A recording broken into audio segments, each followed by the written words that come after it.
Hey y'all, welcome back to the Wenzilla Reboot. I am Wenzilla, your host, your toy concierge, your toy artist, and today we are just I'm gonna do some quick little just a tip video. If you guys are looking to do sealers or clear coats on how to use them, I see a lot of times people just use one type of clear coat and they just do the entire figure.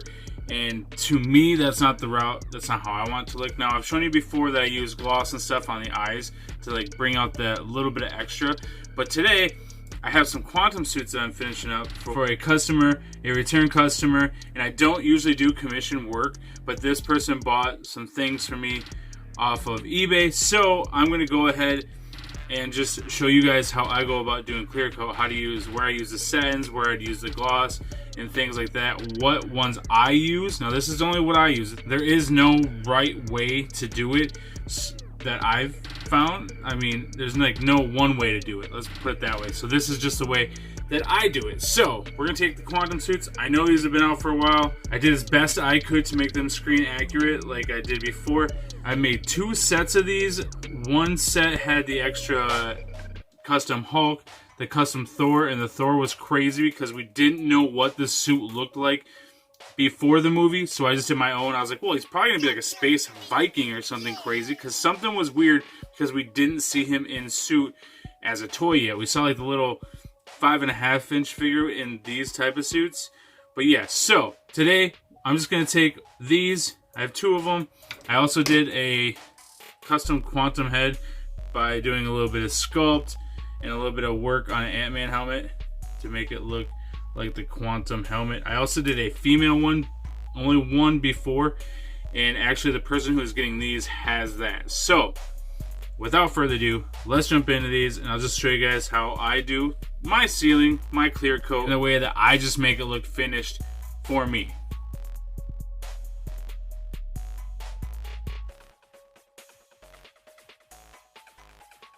So starting off with the gloss finish, and I always want to use either a brand new brush or the brushes that I use for like my white paint. For this, I'm going to use a new brush just because it's not something that is for me, it's for someone else. If it's for me, I wouldn't really care. But yes, I just want to hit the areas that I want to be kind of glossy. So obviously your visor, you always want that to be glossy. Now for the actual helmet, the white in the helmet, and when I was making these, I went off of what I saw on the Hot Toys version. So I did as close as I could. Now I'm not sitting here 3D printing stuff, so everything I'm doing is by hand. I don't airbrush anything. Everything is just kind of like the poor man's way to do it. Not that airbrushes are expensive. I have an airbrush. I just suck at it. So you definitely want to hit that with your gloss. Just because you want the visor to kind of pop, and it's a little bit thicker on the left, so we're going to put a little more. It's like Bob Ross right now. And we're going to do this, and we're going to make some clouds.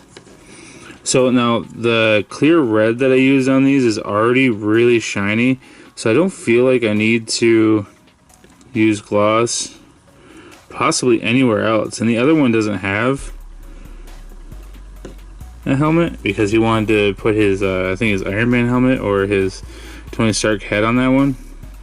So I think everything looks good as far as like having the gloss. So that's it for the gloss. I poured out way too much, but yeah, you always want to use a clean brush. Now satin, this one's Liquitex. It's just one that I prefer. Like, you guys don't have to use these. You can get the stuff I've used before, the deco art, you can grab up at like Walmart, Meijer, any of those type of stores. So I'm gonna let that one dry. We'll bring other dude over. It's satin. It's not looking very thick. It just looks really thin. That's fine. Then I want to hit matte, kind of where the blacks are. So we're gonna do satin first, though, on the white areas.